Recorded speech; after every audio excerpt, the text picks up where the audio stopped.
Good morning, good afternoon, or good evening, wherever you are in the world. My name is Tabitha Orth. I'm Executive Director and founder of the International Autoimmune Encephalitis Society, and I'd like to welcome you to the 2025 Speaker Series celebrating International Autoimmune Encephalitis Awareness Month. Uh, for those of you who are here watching us live, I'd like to just point out that at the bottom of the screen, there's a box for questions and answers. And as time allows, at the end of the presentation, we'll get to those questions. I'd like to request that patients and family members who are here work on making those questions general questions, because Dr. Probasco will not be able to answer specific questions to a case. Okay, so we'll get to that as time allows at the end. And also, as just a little bit of housekeeping, we have a YouTube channel. We encourage you to subscribe to that. The recording of this presentation will be uploaded later today. And so if you click on the notification bell, you'll get an alert when that comes up for additional review. We're really excited today to have Dr. John Probasco with us to discuss the treatments in autoimmune encephalitis. Dr. Probasco is a professor of Johns Hopkins University School of Medicine, Department of Neurology. He's the vice chair of the Department of Quality, Safety, and Service. He also serves as the director of the Johns Hopkins Division of Advanced Clinical Neurology, as well as the medical director of the Johns Hopkins Inpatient General Neurology Service. He co-directs the Johns Hopkins Encephalitis Center and the Johns Hopkins Center for Refractory Status Epilepticus and Neuroinflammation, and cares for general neurology inpatients and outpatients, specializing in autoimmune and paraneoplastic syndromes, as well as neurological immune-related adverse events following immunotherapies for cancer. After completing his undergraduate studies in biochemistry at the University of New Mexico, Dr. Probasco attended the University of Oxford as a Rhodes Scholar and earned a second undergraduate degree in psychology, philosophy, and physiology. He went on to earn his medical degree at the University of California, San Francisco, and completed an internship in internal medicine at Johns Hopkins Bayview Medical Center and a residency in neurology at Johns Hopkins, where he was the faculty liaison executive chief resident. He went on to complete his internship in inpatient and general neurology at Johns Hopkins. His research interests include increasing care value through improving outcomes, incorporation of patient experience of disease and treatment, the efficacy of care delivery, and diagnostic test utilization in general and specifically in relation to autoimmune and paraneoplastic neurological syndromes, including encephalitis. And in addition, an interest in the management of neurological immune-related adverse events following immunotherapies for treatment in cancer. Dr. Probasco has been recognized as the departmental institute and national levels of teaching and clinical excellence, including the American Academy of Neurology's A.B. Baker Teacher Recognition Award and the Frank L. Colson Jr. Award for the Johns Hopkins Medicine Miller Colson Academy of Clinical Excellence. He is a past graduate of Johns Hopkins Armstrong Institute Resident Scholars Program in Patient Safety and Quality.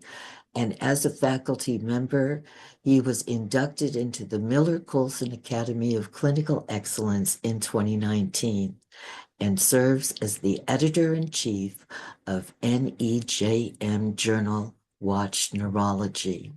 And so with that, Dr. Probasco, we welcome you, and I give it over to you. Thank you so much. Thank you so much for the kind introduction. I am honored to be able to speak with you today in the Autoimmune Encephalitis Awareness Month speaker series. sponsored by the International Autoimmune Encephalitis Society. So I was asked to speak today about the evolution of the treatment and management of autoimmune encephalitis. Disclosures, I will be discussing the off-label use of various immunosuppressive medications through this talk, as well as briefly discussing the unlabeled use of brain FDG PET in the evaluation of patients with paraneoplastic and autoimmune encephalitis. Also to disclose that I am the site investigator at Hopkins for our participation in a multi-center study of satralizumab that's sponsored by Genentech and Roche. And that study is focused on the use of satralizumab in the treatment of anti-NMDA receptor encephalitis and anti-LGI1 encephalitis. So objectives for today's talk. First, I hope to describe the evolution of the clinical approach to a patient suspected to have autoimmune encephalitis and how describe the clinical presentation, diagnostic approach, treatments, and outcomes that we have currently related to autoimmune encephalitis, and also to describe emerging topics in the management and treatment of autoimmune encephalitis. So with that, let's start with an introduction to autoimmune encephalitis. I wanted to share a case of a patient who I cared for very early in my career, who I learned a lot of lessons and carry those with me to today. So a patient in their 60s with a history of diabetes, smoking, and known tremor came to our care with 3 weeks of changes in speech, confusion, and clumsiness. And on examination was noted to have the difficulties with speech or an aphasia, weakness manifested with on the right side, as well as some clumsiness of the left, loss of sensation, and signs of injury to either the brain and or the spinal cord, and then kind of walking towards their right, also a subtle sign for weakness. And their evaluation had been noted for no seizures on EEG, but evidence of abnormal electrical activity, particularly over the left temporal lobe, but no evidence of seizure. The spinal fluid did not have inflammatory cells, but did have an elevated spinal fluid protein, so maybe a sign for inflammation. Chest CT, there is evidence of pulmonary nodules, so was that evidence of a malignancy? We weren't certain. There were some serum studies that suggested maybe an autoimmune component, including antibodies to thyroperoxidase or an ESR of 27.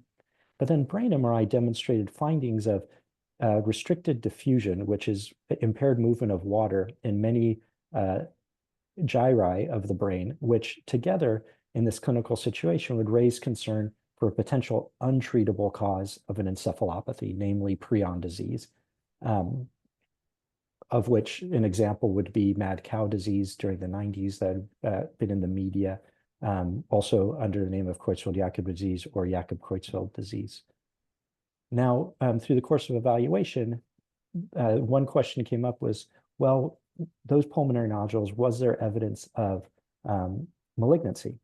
So we did a body PET scan and a brain PET scan and found, to our surprise, though no evidence of an occult malignancy, there are multiple areas of hypermetabolism, which was a sign of inflammation as opposed to hypometabolism, a thought that a sign of dying neurons potentially at that time. So the patient was treated with IVIG and IV steroids along with a prednisone taper. And then after discharge had some of the spinal fluid markers at that time consistent with prion disease or an untreatable cause of an encephalopathy. But I was able to review that with the patient while they were in rehab as their antibody panels from the serum came back and they responded to the immune therapy treatment. So over 4 years, I had the pleasure of caring for this patient, seeing as they were able to return home, but eventually they were diagnosed with an occult malignancy and actually had a paraneoplastic encephalitis. So a complicated case, and the point to remember is that actually we're talking about a syndrome that is not as uncommon as we may think. It is complicated to evaluate for and to experience as a patient, and it's life-changing for patients and their families. So epidemiology, autoimmune encephalitis, we're coming to recognize is as common as an infectious encephalitis. And the most common etiologies are anti-NMDA receptor encephalitis and those directed against the voltage-gated potassium channel complex. Patients typically present with seizures, often with new onset refractory status epilepticus, as well as experience other complications in their care, such as respiratory failure, often needing to be in the ICU for a long period of time. And older data was that there was a higher rate of mortality with even up to 40% of patients and a quarter of patients passing away in the ICU. And also high morbidity and impact, with patients experiencing long-term impacts of emotional lability, short-term memory loss, and even loss of independence in navigating the community. And predictors were felt to be not needing to be in an ICU, not having limbic encephalitis, which is a common paraneoplastic syndrome, and not having, of course, evidence of a malignancy or a cancer. Now, when we looked back over a 10-year period at our center, we could see that the care of autoimmune encephalitis is expensive, 4 times that seen in herpes simplex encephalitis, often due to ICU level care, and patients in their hospital for over 2 weeks, 3 times that seen in herpes simplex encephalitis. And really the key to management, where those delays were happening, were the need for an early diagnosis, the need for early initiation of immunotherapy, the detection and treatment of a cancer, and also the management of the sequelae. And this theme is going to carry through kind of the remainder of my talk today. Now, as many patients and their providers and their families can attest to, diagnosis of autoimmune encephalitis is very difficult. So I just put this example here, like the broad category of a rapidly progressive dementia. So we're talking about a cognitive decline over the period of less than 2 years to qualify as rapidly progressive dementia. And when patients were evaluated, their spinal fluid was sent to the National Prion Center for concern for, again, CJD or prion diseases, or even referrals to UC San Francisco to the Center of Excellence that's there for evaluation of prion disease. And when both groups looked back at the patients that were referred to them for concern for a currently untreatable, rapidly progressive dementia, yes, 2/3 to 3/4 had prion disease. But a large number of patients actually had treatable etiologies, namely autoimmune encephalitis and infectious encephalitis. So how do we differentiate patients out that have these treatable from the non-treatable conditions? Another point is that it's frequent that not only that patients present with a subacute cognitive decline, but they may actually come in with new onset seizures, including status epilepticus that's refractory to treatment. And then in 2 studies, so one, a multi-center study of 130 patients, then us looking back at our institution of who we cared for with new onset refractory status epilepticus, non-paraneoplastic and paraneoplastic autoimmune encephalitis were a common treatable etiology of this new onset refractory status epilepticus, in addition to infectious causes. And then even there were patients that made definite criteria for autoimmune encephalitis, and I'll get into that discussion in a moment, probable and even possible, but being mindful that there are also genetic epilepsies that can present with new onset refractory status, and we have to be mindful of this, and it can make the diagnosis quite difficult. So bringing that in, we are talking about a broad category of patients that come in with an acute decline in cognition over a period of time. And they may or may not have seizures. They may have other findings on their exam. And we're really trying to differentiate, what is that cause? Is it something going on systemically? Is it a consequence of cancer itself? Is there a nutritional or metabolic or genetic factor at play? Is there a stroke, or are we seeing the manifestation of a neurodegenerative disease? Or is this a primary psychiatric illness? And then within that, encephalitis being recognized, and within that, there are autoimmune, infectious, and even meningitic causes and overlap of these syndromes. And then finally, involvement of the spinal cord being a place. So it's quite complex. The key point being there are a variety of syndromes that can manifest similarly, and how do we tease out those patients who have encephalitis and specifically autoimmune encephalitis from these other causes. And also the care of autoimmune encephalitis is complex. So here's the example of a patient who came with new onset refractory status epilepticus, and in time was treated with 5 anti-seizure medicines, was even initiated on the ketogenic diet, and in that time also treated with IV steroids and IVIG, and they declined in their functional status as treatment was ongoing to the point of coma. But in time, they were diagnosed with NMDA receptor encephalitis and then treated with rituximab. And over the course of not days, not weeks, but months, progressive improvement to then independence in day-to-day life. So a reminder of its complex care that we may not initially see in the early phase of disease, but patients can have improvement over time with treatment. So now I wanted to go to the idea of paraneoplastic and autoimmune encephalitis with that introduction. So the idea that the nervous system is affected by cancer that is remote from the nervous system is not a new concept. And I'm going to go through that now, okay? So from paraneoplastic neurological disorders in general are disorders where a cancer is producing a protein that's similar to a protein that is expressed within the nervous system that's recognized by our immune system as a target. The problem is that not only is that cancer recognized as a target, but potentially the brain, the spinal cord, or other parts of the nervous system as well. And these are syndromes that are likely underrecognized, excuse me, and are potentially more common than we would think, and can be associated with a variety of cancers, with the most common being small cell lung cancer, breast, thymoma, ovarian cancer, neuroendocrine, and lymphoma. And patients could develop these syndromes months to years before a cancer is diagnosed. And again, how a patient and that presents and the symptoms that they may have depends on what part of the nervous system are being recognized by the immune system. So out of that, there's been the definition of these high-risk paraneoplastic disorder, neurological disorder phenotypes or clinical syndromes, of which limbic encephalitis and encephalomyelitis are well-described high-risk syndromes. And I'm bringing this up, and bear with me because it kind of goes through kind of our evolution of our approach to autoimmune encephalitis in general.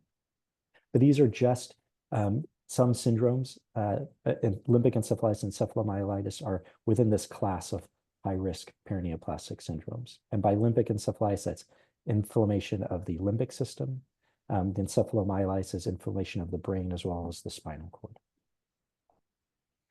Now, these syndromes, as I mentioned, are not new, actually. We are at now nearly over 60 years where there's been this recognition that patients can have an immune response directed against a cancer with a mistaken immune response directed against the nervous system, with evidence of immune activity in the nervous system, such as peripheral nerve, brain, spinal cord, that's separate from any cancer involvement. In red, up through the 1990s, are those syndromes that were strongly associated with cancer. But really, over the past 20 years, there's been an explosion of the definition of other autoimmune neurologic syndromes that don't have as strong of an association with cancer. So moving from what was initially recognized as a along with cancer syndrome to that there could be mainly an autoimmune response that is at play. So where's that distinction coming from? Well, it looks like many of the paraneoplastic syndromes are those syndromes where the immune system is recognizing a protein that's made within the cell, as opposed to those that have a less strong association with a cancer, recognizing protein targets on the surface of neurons. And this is just a stereotypic neuron here, just to give this example. And by strength of association, anti-Hu autoantibody, for instance, has a 98% association with cancer, most commonly small cell lung cancer, whereas NMDA, 38%, most commonly ovarian teratoma. So over time, our understanding from the early 2010s to today was that we've moved from this idea that largely there's a majority of these paraneoplastic syndromes to actually the paraneoplastic where there's an underlying cancer is a subset of the autoimmune encephalitis in general. And to be okay with that in the sense that we can manage the immune system and while being vigilant for an underlying malignancy, but it may be a good chance that someone does not have an underlying malignancy driving the syndrome. So now the bulk of today's presentation, management of autoimmune encephalitis.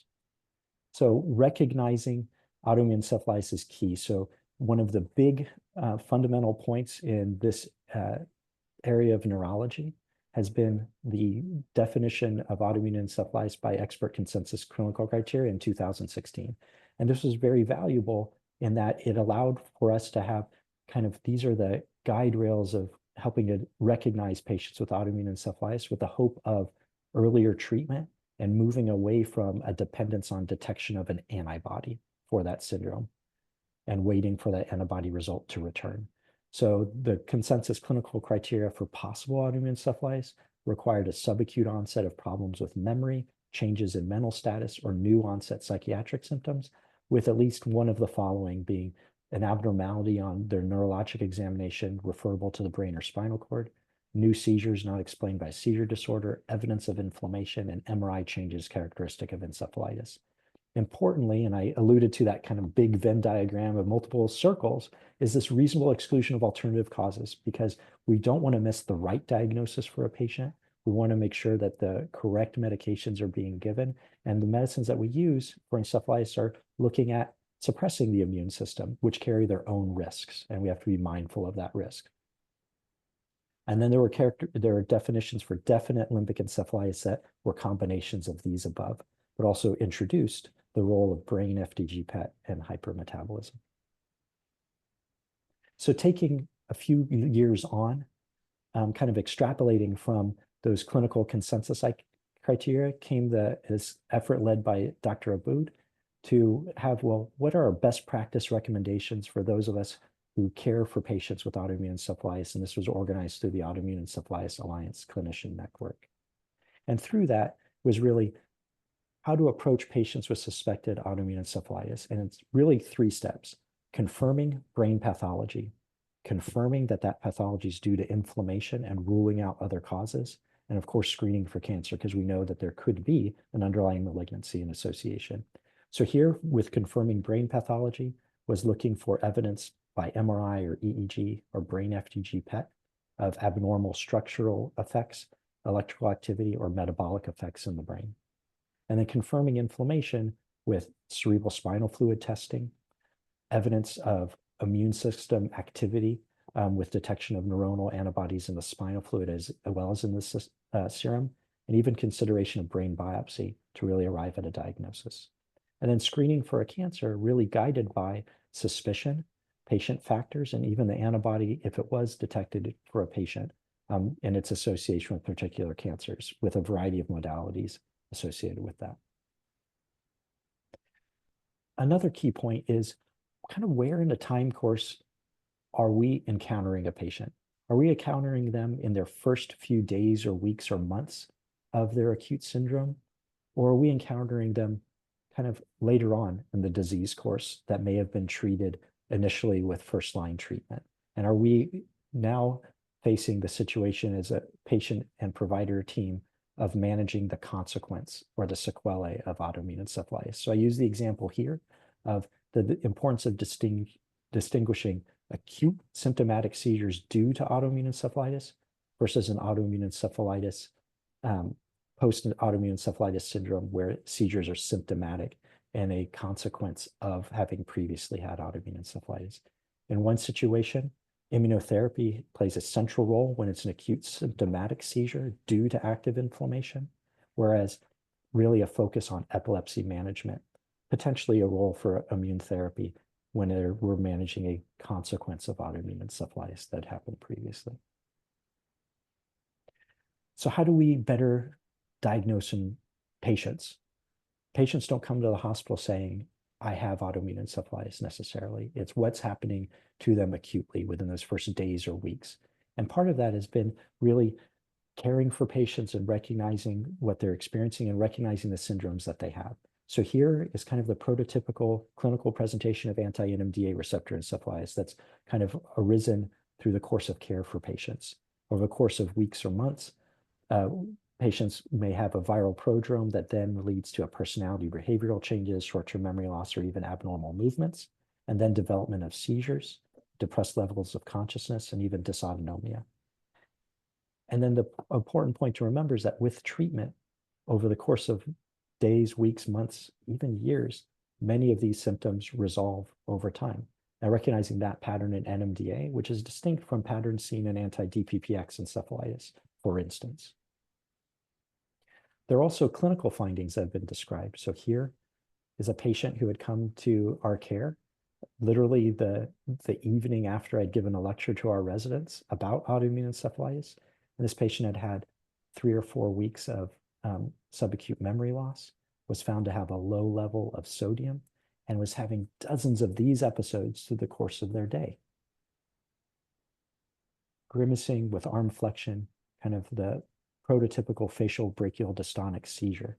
And the resident at that time, Dr. Anand, reached out to me and said, hey, we're caring for a patient with LGI1, a patient we could recognize based off of those clinical factors, with then confirmatory testing returning a week to 2 weeks later. But then we didn't wait for that to return. We were already initiating treatment for the patient. But these are examples of how case series are valuable to see how patients present with specific syndromes within autoimmune encephalitis itself. Now, turning to the diagnostic tests that we use. So brain MRI is commonly used, but it's important to remember is that it's not always abnormal. So yes, when patients meet the stringent criteria for probable autoimmune encephalitis as defined previously in the consensus criteria from 2016, a good number of patients have abnormal brain MRIs. But when you look at all comers of patients with anti-NMDA receptor encephalitis, up to 50% don't have an abnormal MRI. Or the MRI is abnormal in up to 50% of patients. And similarly for LGI1, Caspar-2, and even new onset refractory status epilepticus. And these changes can be in different parts of the brain and can either have evidence of enhancement, but this may be transient, and these changes may be apparent only for a short period of time.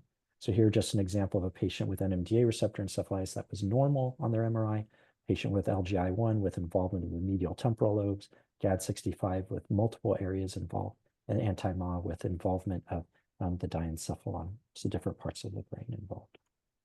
EEG is variable in its sensitivity for patients, typically abnormal in children with autoimmune encephalitis, and can be used as a point of trying to differentiate, are we caring for a patient with encephalitis itself, or is this potentially a primary psychiatric illness? But the findings are quite variable by EEG. Spinal fluid tests. Here, we're really looking for, in this blue box area, evidence of a low level of inflammation to moderate level, with then findings that would be consistent and distinct from other infectious encephalitides. But at least in a combined cohort study that we've done through the collaborations led by Dr. Venkatesan and Dr. Hasbun at the University of Texas, Houston, noted that in patients with encephalitis, a quarter of them may not have evidence of inflammation on their initial lumbar puncture, and that this was true for infectious as well as autoimmune etiologies, and that even those with autoimmune encephalitis, up to 40%, may have no evidence of inflammation on their initial lumbar puncture. So the point being, not one test is perfect, but it's the combination of clinical presentation with findings to say that someone has autoimmune encephalitis. And then ways that we can differentiate autoimmune encephalitis from viral encephalitis, and that these can be syndromes that can be difficult to distinguish. Again, in this collaboration between our two centers with Dr. Hasbun's team at University of Texas in Houston, and led with Dr. Venkatesan here in our encephalitis center, just different factors that would suggest a higher risk for an autoimmune encephalitis, presence of how ill a patient is, how long they've had symptoms, whether there are psychiatric or memory issues, and then what are the characteristics of the spinal fluid studies, would then help us to think, in this patient where we don't have an antibody, a patient with a score of 4 in this scoring algorithm actually would have a very high risk of having autoimmune encephalitis. So we should be advancing their care earlier, potentially. Serum and autoantibody testing, important to know that not all patients are seropositive. And then also that and this emphasizes the point of the need for commercial antibody testing to confirm blood samples for patients that they do or do not have an autoantibody. This also allows for the ability to collect information about patients with the same antibody being detected to allow for progression of our understanding of how autoimmune encephalitis can develop. With that said, not all patients with a detectable antibody have a perineoplastic or autoimmune encephalitis syndrome. There are case reports of other diseases where patients have a low positive autoantibody. And this brings up the point of the importance of not only testing the serum, but also the spinal fluid, and recognizing again that not all patients in their spinal fluid will have a CSF pleocytosis. So the long and short of this point, this slide, is that it's important to test both blood and spinal fluid for presence of an autoantibody, and not to be anchored to the detection of antibody to diagnose a patient with autoimmune encephalitis. Again, it's the combination of findings that allow us to arrive to the diagnosis. And our understanding is changing over time. So it wasn't too long ago when voltage-gated potassium channel autoantibodies were how we could test patients for a potential autoimmune encephalitis.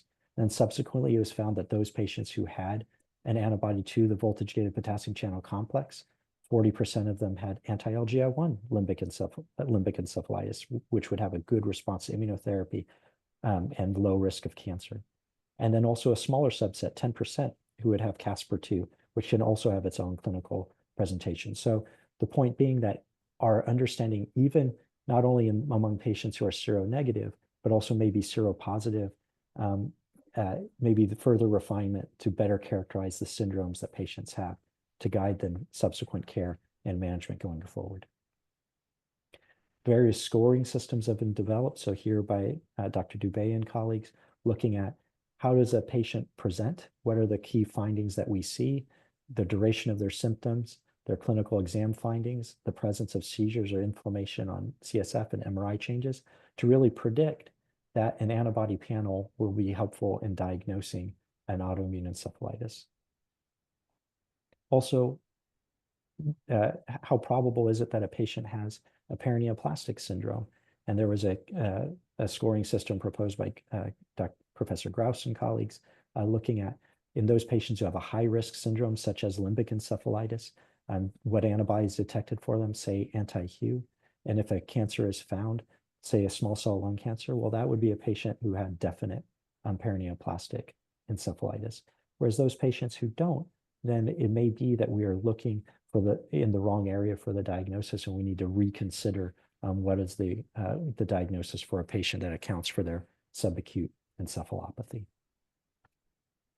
So cancer screening. So I briefly mentioned this, and I wanted to bring it up because this is an introduction to kind of brain FDG PET.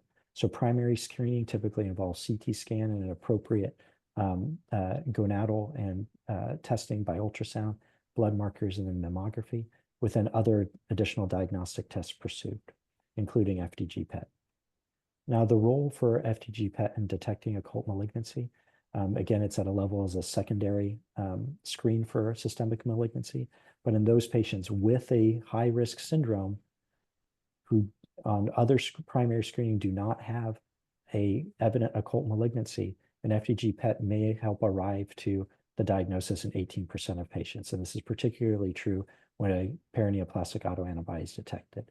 Now, we're not only looking for high sugar use, as seen in this patient with small cell lung cancer in the setting of a rapidly progressive cerebellar degenerative syndrome, but also potentially hypometabolism, as seen in the ovary here in panel B, with the arrow pointing in a patient with NMDA receptor encephalitis. Or a patient with NMDA receptor encephalitis found to have an atypical lymphoma, which was this bright spot in panel C near the heart. From that has been the recognition of MRI provides a structural impression of the brain, but what about the metabolic activity of the brain? It had been observed in one series that with patients with autoimmune limbic encephalitis, there was a 50% overlap of brain MRI with FDG PET findings, most commonly hypermetabolism, and that's why it was introduced in the 2016 clinical consensus criteria.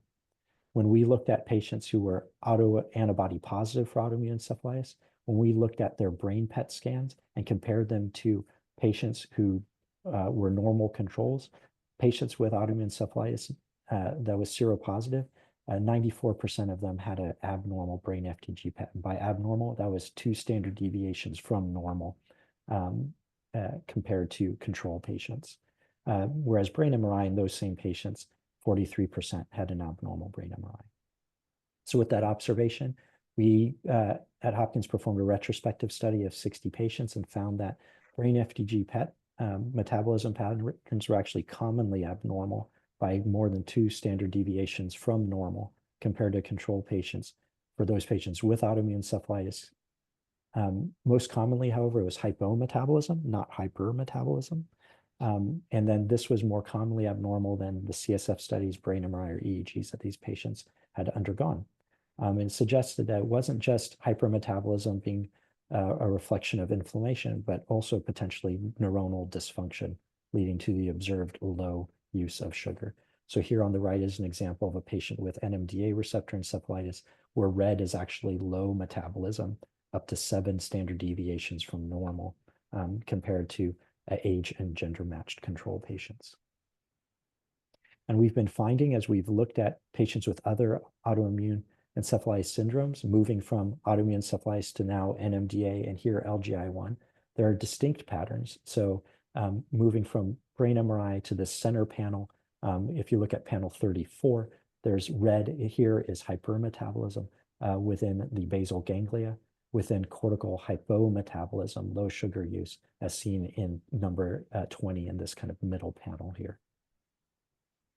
And with that, noting that among our patients with NMDA receptor encephalitis, there's this characteristic pattern of the red being low glucose metabolism in the visual cortical areas or back part of the brain, whereas our patients with LGI1 limbic encephalitis, seeing that they had high metabolism within the basal ganglia, within low metabolism in the frontal lobes, and those having different patterns. And interestingly, going back to those patients who met the consensus criteria for possible autoimmune encephalitis, but without an antibody detected, but particularly those who met probable criteria, that there seemed to be an overlap of similarity with NMDA and LGI1 also being at play, but really being the importance of a thorough diagnostic evaluation, a clear definition of the syndrome a patient has, to help identify and understand the utility of these patterns. And I bring that up because I've described what at least we've seen in NMDA receptor encephalitis, but here are 3 qualitative brain FDG PET studies that look very similar. And these patients have very different diseases. So patient B is the patient that actually has anti-NMDA receptor encephalitis. And here, the back part of the bottom part of the brain image is less gray than other parts of the brain. But importantly, the same type of pattern can be seen in those patients who are on ketamine at time of the brain FDG PET, and also patients with dementia with Lewy bodies. This type of pattern has been well described. So the important point is, as we look at these diagnostic findings, we're trying to better understand. We know that no test is perfect, but how can we better identify those patients with autoimmune encephalitis and distinguish them from patients with infectious encephalitis, neurodegenerative disorders, or psychiatric disorders? These were the 3 kind of more common causes of a rapidly progressive dementia. But then also, can we think about the tests that we use in addition to antibodies and MRI patterns and spinal fluid spinal fluid profiles and brain FDG PET studies? Can we better distinguish particular autoimmune encephalitis syndromes, for instance, NMDA versus LGI1, the stage of illness, acute versus chronic, and even response to treatment?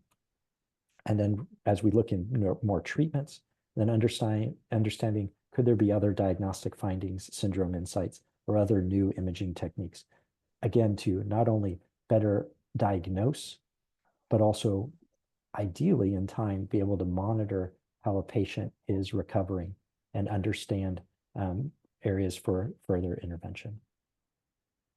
And finally, there is another scoring system that had been developed by Dubé and colleagues looking at, well, what's the likelihood that a patient would respond to immunosuppressive therapy? And again, incorporating many of these clinical and paraclinical diagnostic findings that I've discussed, as well as the duration of the symptoms that they were having.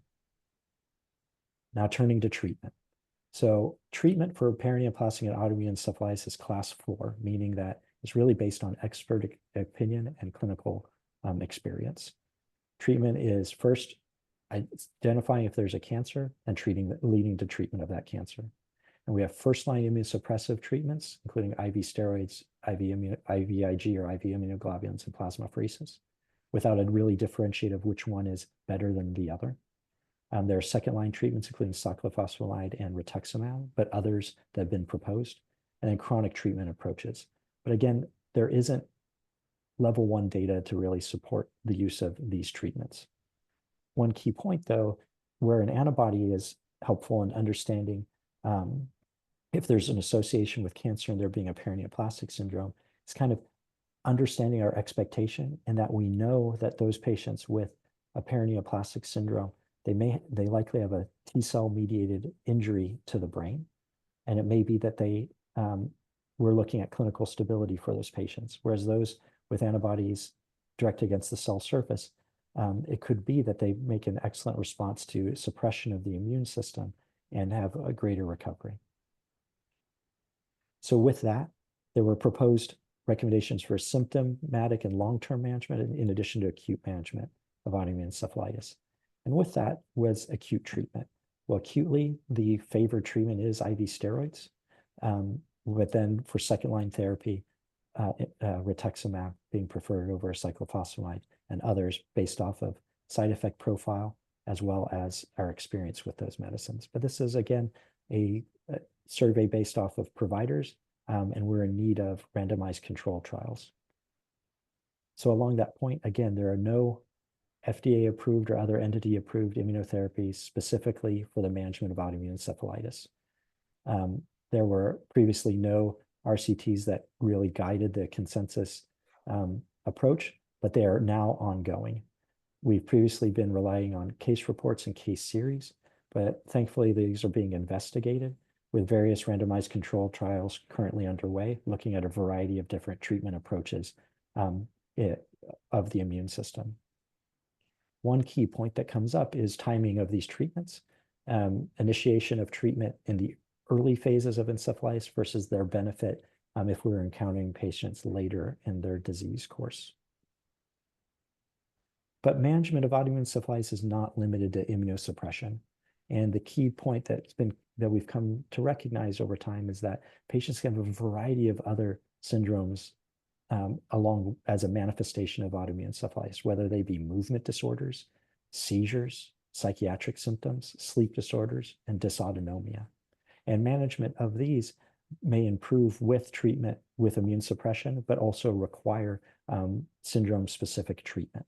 For instance, use of anti-seizure medicines for management of seizures in addition to immunosuppression. The key point being that in the acute phase, immunosuppression is key.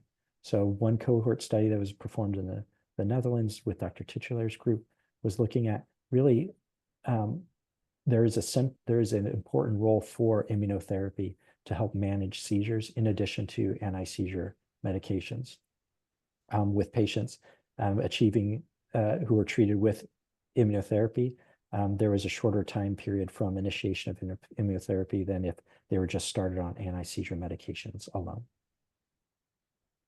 So we're moving from now recognizing as patients come to the hospital and the cognitive process of diagnosis, the diagnostic tests that are undergone, the time that it takes to arrive at that diagnosis and the cost to patients, families, and centers for care, to now thinking about, well, what happens after that acute phase? There's been so much work on recognition and early treatment. Well, what happens down the line? So with that question, Dr. Yesha Kumar, when she was a resident with us at our program, just asked this simple question. Of the patients we've cared for autoimmune encephalitis, what happened how were they doing 4 years down the line? And though they were making a good clinical response captured by the general function status by a modified Rankin test, they were commonly experiencing emotional lability, short-term memory deficits, difficulty with concentration, and fatigue. A quarter had been, or 3/4 had been employed prior to encephalitis, but only a third after. Over half were dependent on others in navigating the community, and 2/3 were reliant on others to help manage their personal finances. So just having that statement of seeing how patients were doing after helps move us from, does a patient make a recovery to be able to go to rehab, to now understanding the long-term effects. And if we have a good understanding of the long-term effects, how can we better identify patients early and see the value of early treatment in their care?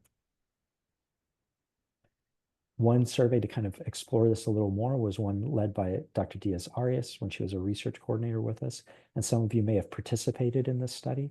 It involved, through various encephalitis organizations, completion of a self-report questionnaire by patients and families. But then we also did this at 2 tertiary centers to retrospectively ask our patients what they were experiencing using validated inventories, and demonstrated that, again, 2/3 experienced fatigue, over half were experiencing depression, or sleep quality was a very common concern. And this was despite having a very good modified Rankin scale of independence and ambulation and care. But then when we looked at what were factors at discharge that might predict fatigue, for instance, it may be that certain syndromes, there wasn't as strong of an association with fatigue. And here that was true for anti-MDA. But again, first we recognize that there are longer term issues, how to best recognize patients and help guide patients and families in anticipation of this and intervene ideally as early as we can. And then and it's not just syndromes, but maybe time of life when a syndrome develops. So during her fellowship, Dr. Yesha Kumar led this multi-center study that was initially during her fellowship and then also early in her career at Mount Sinai that involved 3 centers, so Hopkins, University of Pennsylvania, and Children's Hospital of Pennsylvania and Mount Sinai, looking at our patients with NMDA receptor encephalitis cross-sectionally, and again, report of frequent emotional lability, short-term memory deficits, and fatigue. But then seeing that at 88% had a good neurologic function after the time of follow-up. However, those who were less than at 12 years of age at onset of their syndrome of NMDA receptor encephalitis were actually not doing as well in general navigation of the community. That's the lower mean ABAS-3 score compared to those who were in adolescence to early adulthood. So much more to do in terms of understanding long-term effects, as well as the difference in how various patient populations can be affected by autoimmune encephalitis and the differentials of those effects. And then with that now, frontiers of autoimmune encephalitis, as I label this, what are the new points? Well, one is recognizing that previously described syndromes such as ADEM are now becoming better recognized of having an autoimmune encephalitis underpinning, such as the common detection of anti-MOG autoantibody in patient with ADEM. And understanding that it may be that though ADEM, a disease that's typically monophasic, there are a subgroup of patients for whom it's a chronic syndrome, and it's likely that they would benefit from chronic immunosuppression. And interestingly, an overlap of those patients who have one autoantibody actually have a clinical syndrome that's consistent with also another antibody, really a marker of systemic autoimmunity being amped up in a way. So here, just the example of description by Dr. Kunchuk when a fellow at the Mayo Clinic, looking at patients with NMDA receptor encephalitis who also had anti-MOG autoantibody and a presentation consistent with that. We've recognized that though there was initial descriptions, as I'd mentioned, of paraneoplastic encephalitis and encephalitis in the absence of an occult malignancy, we've also come to recognize through the works of many groups the development of autoimmune encephalitis following infections, for instance. So that's commonly seen in MOG-associated diseases following various infections and immunizations, but also, for instance, NMDA receptor encephalitis following herpes simplex encephalitis. Here, patients typically presented with choriothetosis, anti-MDA receptor-like encephalitis, or behavioral psychiatric syndromes. But importantly, treatment wasn't reinitiation of antiviral therapy to their benefit, but aggressive immunotherapy to kind of deal with this secondary autoimmune response. And I wanted to bring up another case in these final few minutes of a patient who came to us in their 50s, who had been treated for melanoma that was stage 4, treated with a new class of medicines called immune checkpoint inhibitor medicines. And right after receiving this treatment over a matter of days, had this progressive clinical syndrome with fever, chills, and myalgias, kind of a viral prodrome with nausea, vomiting, short-term memory loss, orthostasis or dysautonomia, staring spells, and then short-term memory loss. And if you would recall, this is a pattern consistent with NMDA receptor encephalitis, which this patient was found to have. And it was brought on by the immune checkpoint inhibitor therapy. Treatment for the patient was IV steroids and rituximab with gradual improvement over the matter of weeks at 6 months at a normal cognitive status. There were some sustained response of the melanoma to treatment with immune checkpoint inhibitor therapy with only local occurrence at 8 months. But importantly, this patient was able to have a meaningful return to kind of normal activities of life for 3 years with otherwise stage 4 melanoma after this one round of treatment and being able to treat them through the episode of encephalitis that they had developed. So immune checkpoint inhibitor therapies, I'm just putting this up here. It's basically the idea is that use of these therapies is to unbridle the immune system to allow for a treatment of cancer itself, recognizing that our immune system does recognize cancers as to be gotten rid of. But as I've shared in this talk, there would be the concern for kind of a cross recognition against the nervous system. And as in that case, patients can develop an immune-related encephalitis, which we had looked at our cohort here. Again, a similar pattern of not everyone had one particular diagnostic test that was abnormal. It was kind of the clinical presentation and their diagnostic findings. But importantly, was the outcomes with recognition and treatment. 86% of the patients we cared for had improved and recovered. And then in those patients from a cancer perspective, 85% had a clinical response at 3 years, and 3/4 had durable clinical benefit of their previously untreatable cancer up to 6 months. So getting them through this episode of encephalitis and recovery is important and potential and possible. So as we look at autoimmune encephalitis, it's been this move from kind of this paraneoplastic to then recognizing there can be autoimmune etiologies and that there are treatments and even infections that can lead to autoimmune encephalitis. But it seems on a monthly basis, new syndromes are being described with new antibody associations and new cancer associations and new manifestations to be aware of. So it's an important field, and it really depends on engagement of patients and families to allow for the definition and help us move from someone meeting the criteria for possible negative encephalitis to who are the patients that have probable, to eventually in time really expanding our ability to arrive at the correct definite diagnosis. Points that can help us with that. There are new techniques that are being developed. One example being metagenomic next generation sequencing to really rule out evidence of an infection. So that's moving away from just our in-hospital testing paradigm to being able to test also for nucleic acids for various infections, with then one advantage being the ability to identify infections even when, in this example, 1/4 of patients were not found to have an infection on their usual standard level of care testing in the hospital setting. With that, there are caveats to be mindful of, including false positives due to sample contamination, and then other considerations. And then I wanted to emphasize again the importance of reference lab testing. 50% of patients who have autoimmune encephalitis don't have a detected antibody. It doesn't mean that they don't have autoimmune encephalitis. It's just that we aren't able to diagnose the antibody itself. And the only way we'll be able to do that is through reliable collaboration with reference laboratories. Because in time, it may be that one patient had one syndrome, was found to have an antibody, and then over time, other patients may have the same antibody detected with a similar clinical manifestation and syndrome, which allows for then description of a new autoantibody that can be newly testable for the benefit of others going forward. And then labs are developing a variety of different platforms to help facilitate this process and help it occur more consistently.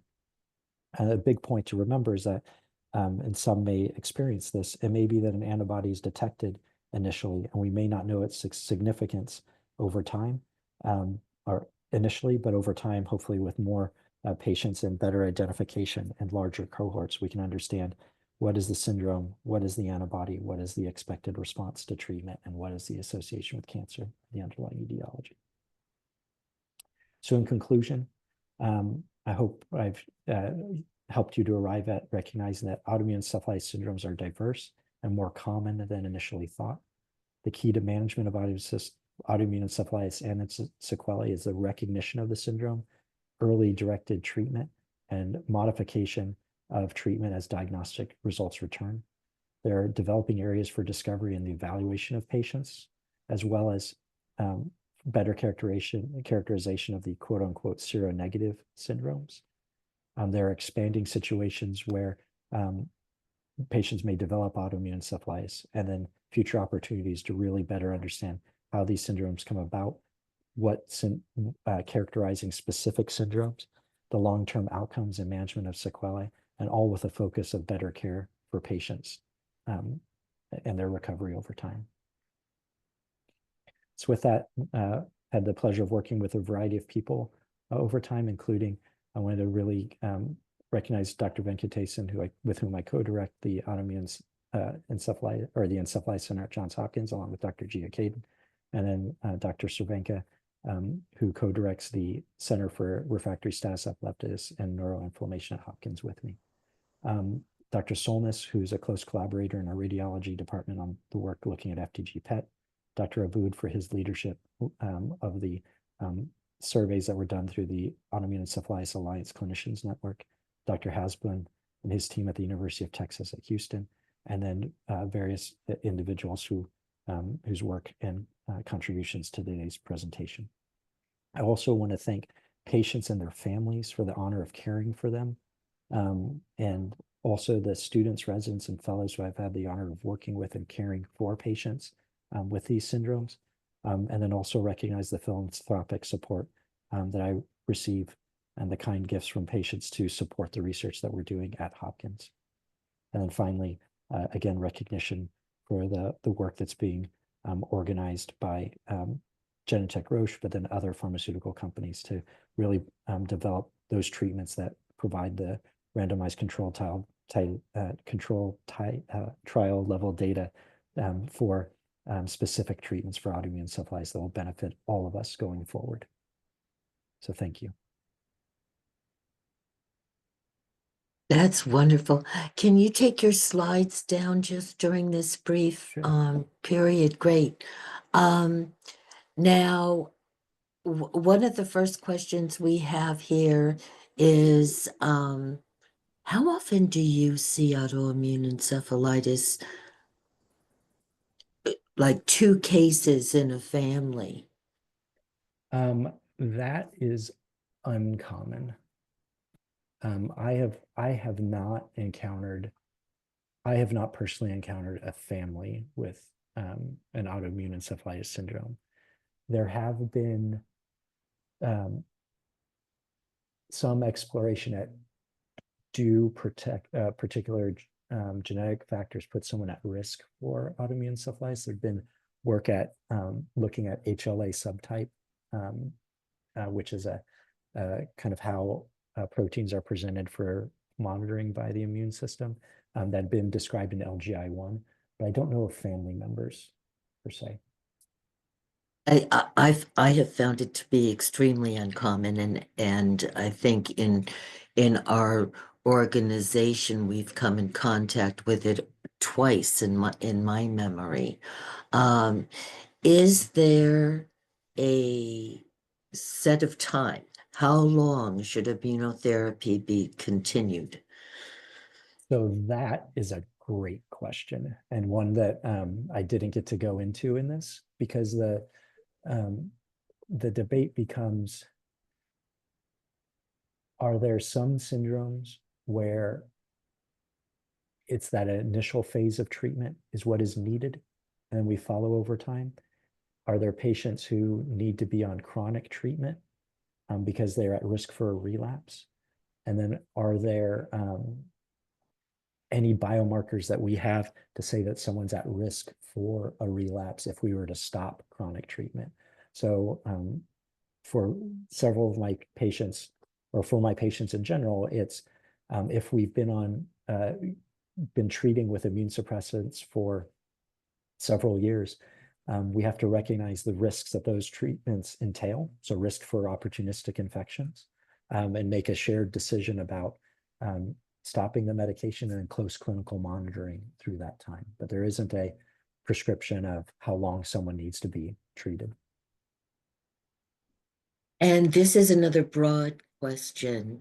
I'm going to take pieces of it out because it was a personalized question. When we talk about executive function Mhm, and cognitive lasting issues, mhm. how long does it take? We always say to folks, memory is one of the last things to come back. How long does it take to improve over time? Is there anything you can provide as a guide of what to expect in that? So that is a very complex question. It Um, is. it and there's some evidence that patients improve even 2 or 3 years after. So there's a recent NMDA receptor encephalitis based paper that looked at that. Yeah. So it's not the weeks or months, but recovery is on the order of years. Um, with that said, though, there are some instances of there are many instances of autoimmune encephalitis where there's injury to the memory areas of the brain or particular parts of the brain, where there may be recovery, but it likely would not be complete. Um, and And that would show on the MRI, wouldn't it? that might, but that's just it doesn't always, Oh, okay. because you can have subtle changes that just aren't at the resolution of the MRI to catch. But it can be helpful to um, have kind of standardized ways that you're following over time. So we work closely with our neuropsychology colleagues to understand, as a patient's initially made it through that acute phase of illness, where are they at now? And then are there ways that we can help their function day to day outside of immune suppression or seizure management and so on? And then a year from now, can we look back and really quantify how they've changed over time and where those, if they had just using working memory or short-term memory as an example, can we move their function from 70% to 90%? It may not be back to normal, but at least have a way of quantifying that change over time. But that is a very important question. And I wish I could tell you that uh, everyone will absolutely get back to normal. I can't. That's just not true. Right. But really, it's tincture of time and doing what we can to help facilitate that. Is just to kind of, because I'm looking at time and I want to wrap up with this question, because